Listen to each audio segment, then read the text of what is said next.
Bonjour à toutes et à tous, bienvenue pour un nouvel Info Négo. D'abord, expliquer la moustache. Donc, je vous promets que ça ne durera pas longtemps. On est plusieurs employés au SFPQ à faire le Movember. Donc, normalement, au prochain Info Négo, elle aura disparu. Aujourd'hui, on parle de l'actualité des différentes négociations et on répond à plusieurs de vos questions. Bonjour Maryse. Oui, bonjour Julien.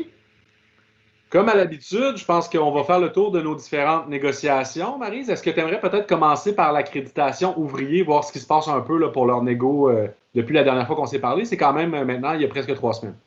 Écoute, d'une part, il y a eu un forum ouvrier, donc des nouvelles personnes qui s'ajoutent au comité des ouvriers. On se souviendra qu'on avait un comité qui n'était pas complet. Fait que trois nouvelles personnes qui sont élues au comité des ouvriers. Fait que d'ailleurs, on les rencontre cet après-midi, là, le comité, tout le monde ensemble. Fait que là-dessus, on est bien contents. Alors, et ensuite de ça, on continue toujours avec le Conseil du Trésor, nos séances en exploratoire. On a parlé de la prime de désignation dernièrement, fait que ça touche évidemment les ouvriers beaucoup. Et là, tu vois, la prochaine séance d'exploratoire, c'est le 23. Et là, on jasera des ouvriers spécialisés. Fait qu'on sait qu'on a déjà une prime pour certains corps d'emploi chez les ouvriers spécialisés. Ce qu'on souhaite, nous, c'est élargir cette notion-là à d'autres corps d'emploi. Donc, alors, j'ai avisé ma vis-à-vis que c'était la discussion qu'on voulait faire la semaine prochaine. On parle d'exploratoire depuis un certain nombre d'infos négo, Maryse. Est-ce qu'on a une idée à peu près de quand est-ce qu'on aimerait terminer le tour de nos sujets à discuter en exploratoire à peu près? Moi, je te dirais que, Julien, ce que j'aimerais, là, c'est de les avoir terminés pour Noël. C'est-à-dire que si vous retournez sur la page où est-ce que vous voyez notre cahier de revendications, qu'on ait fait le tour de tous les sujets avec le Conseil du Trésor pour Noël. Pourquoi? Parce qu'après ça, il va y avoir le dépôt d'un dernier cahier de revendications. Hein? On a fait des pistes, de l'exploratoire, ça le dit. On a fait des discussions avec le Conseil du Trésor. On voit où est-ce que c'est possible d'atterrir. On voit où est-ce que c'est pas possible non plus, etc. Fait qu'il y aura un dernier dépôt de cahier de revendications. Je veux que ce cahier de revendications-là aussi ait l'aval des membres. Donc, les membres vont être appelés à voter sur ce cahier-là. Donc, début du 2021. Fait que pour ça que je te dis que moi, ce que je souhaite ardemment, c'est que les séances en exploratoire soient terminées pour Noël. Et puis, du côté des fonctionnaires, Maryse, est-ce qu'on est dans une dynamique qui est similaire? Même chose. Alors là aussi, il n'y a pas eu de nouveaux membres qui se sont ajoutés, par exemple. Là.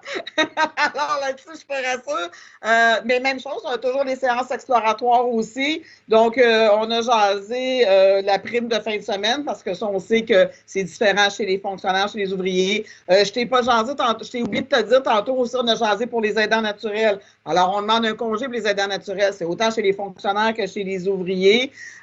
Et donc, voilà. Puis la semaine prochaine, comme je te disais, on veut parler des ouvriers spécialisés. Fait que là, je n'aurai pas nécessairement de sujet pour les fonctionnaires. Mais il y a une chose aussi, on va finir par jaser salaire aussi avec le Conseil du Trésor. Donc, voilà. Fait que c'est ce qui s'en vient. C'est ce qui est sur la table à descendre. On s'entend que c'est pas un petit sujet que le salaire. Et du côté de Revenu Québec, est-ce qu'on est toujours, on disait la dernière fois que les négociations, que les discussions avançaient quand même relativement bien. Est-ce que cette ère d'aller-là se poursuit? En fait, je te dirais que, je vous l'avais dit, à Revenu, c'est des blocs de discussion. Alors, ils ont fait le tour de tous leurs blocs de discussion sur tout ce qui était normatif, si tu veux. Là. Alors, tout ce qui n'est pas à consonance monétaire. Ça va maintenant, là, puis ils se voient encore à toutes les semaines. Là, il s'en va dans le chapitre, justement, du salaire. Fait que si tu disais gros dossier pour le Conseil du Trésor, sache que c'est aussi un gros dossier du côté de l'Agence du revenu. Là-dessus, alors, les discussions vont commencer. On verra comment c'est accueilli par l'Agence du revenu.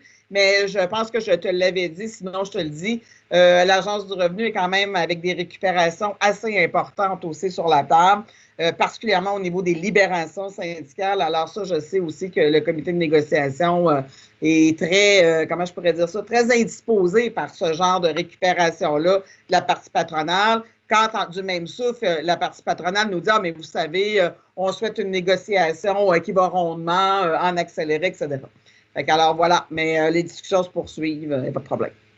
OK, mais on comprend que l'état d'esprit change un petit peu du côté de notre comité de négo, peut-être un petit peu plus irrité, disons. Oui, tout à fait.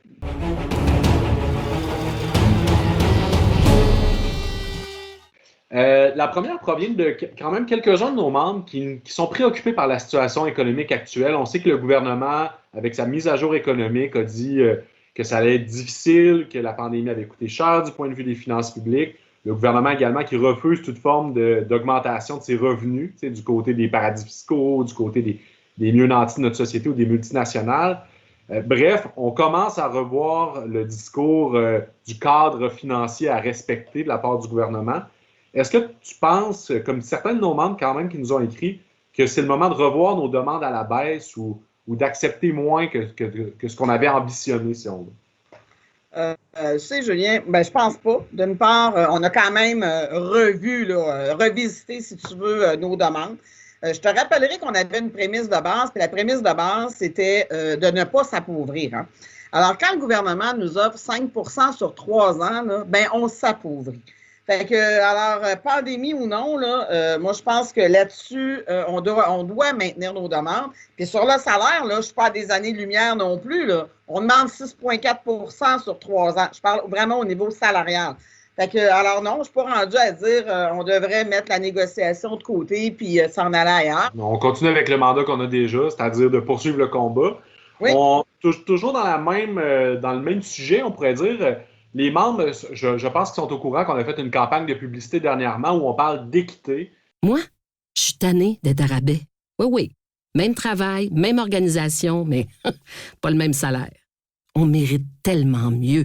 Le salaire et les conditions d'emploi dans la fonction publique ne sont pas équitables. Et pour nous, c'est clair, mais je pense qu'on doit le dire aux membres, on reçoit quand même plusieurs commentaires de citoyens et de citoyennes qui sont pour le moins surpris de ces affirmations-là et qui sont convaincus, dur comme fer, que les salariés de la fonction publique ont des salaires très avantageux. Écoute, c'est un travail constant à tous les jours et il appartient à tout le monde de défaire ces mythes-là. Je suis une fonctionnaire. Quand j'entends quelqu'un dans mon entourage dire « On sait bien, t'es une gredure », c'est ma job de dire « Attends un peu, viens t'asseoir ici puis on va se parler. » Je suis une technicienne en droit. Puis quand tu regardes mon salaire versus ce qui se paye dans le privé, etc., va voir l'étude de l'ISQ, c'est pas Maryse Rousseau qui le dit, c'est quand même un organisme qui est indépendant. Il y a un retard salarial, malgré tous mes avantages sociaux. Fait que c'est la job de tout le monde d'aller défaire ces mythes-là. C'est pas juste une campagne de pub, puis on aura toujours là, des gens à convaincre, puis des gens qui se laissent pas convaincre aussi, puis qui disent « Ah, c'est pas vrai, puis je vous crois pas ». Je pense que ça répond aussi à certains de nos membres qui posait la question sur le timing, sur le moment où on a fait la campagne de publicité, en se disant est-ce vraiment le temps en pleine pandémie, etc. Mais il faut comprendre. Là, Julien, la pandémie, là, elle va durer combien de temps? Toi, tu ne le sais pas, moi non plus, tu sais. Fait que là, si on se dit, tant que la pandémie dure, je ne fais pas de campagne de pub, c'est parce que là, j'en ferai jamais, ou en tout cas, tu sais, la négo, c'est maintenant que je l'ai fait, là. J'aurais peut-être une dernière question pour toi, Marie. Ça concerne nos assurances. Il y a des membres qui se posent la question. Est-ce qu'on ne pourrait pas être assuré avec un assureur qui est hors Québec? Puis là, les membres, dans le fond, estiment qu'il y aurait là peut-être l'occasion de faire des économies là, par rapport au régime d'assurance. Bon, présentement, dans le fond, dans la fonction publique, alors je parle vraiment de la Convention collective des fonctionnaires et des ouvriers, c'est marqué dans l'article, le syndicat doit faire affaire avec une compagnie d'assurance dont le siège social est au Québec. Alors ça, là, présentement, c'est ce qui est écrit. Ça faisait partie de nos demandes de dire est-ce qu'on peut enlever cette partie-là, de dire le siège social au Québec pour une place d'affaires importante au Québec. Alors, quand on a fait cette demande-là, je ne te le cacherai pas, à la table de négociation, ce qu'on s'est fait dire, il y a un volet politique à ça aussi. Le gouvernement, il tient au siège social au Québec parce qu'il veut faire travailler du monde. On est à même place, je le dis. Alors, on a quand même martelé en disant, écoutez, est-ce qu'il y a place d'affaires au Québec? Est-ce que vous ne pourriez pas le regarder? Parce que là, on veut s'en aller en appel d'offres. La journée où on va vouloir y aller, on va avoir des joueurs intéressants puis assez de joueurs aussi pour se permettre de faire un choix. Fait que, alors, je te dis, on n'a pas lâché le morceau puis on demande vraiment au gouvernement de regarder cette partie-là. Maintenant, je vais quand même aussi te dire qu'à Revenu, il y a une particularité. Revenu à la dernière négociation, le siège social au Québec, ça a disparu. Alors, elle n'est pas dans la convention collective de revenus actuellement. Je pense que c'est clair. Merci beaucoup, Maryse. Ça me fait plaisir. Merci d'avoir été des nôtres. On vous rappelle que si vous avez des questions concernant votre négociation, n'hésitez pas à écrire à communication en commercial sfpq.qc.ca en mentionnant que votre question s'adresse à l'InfoNégo.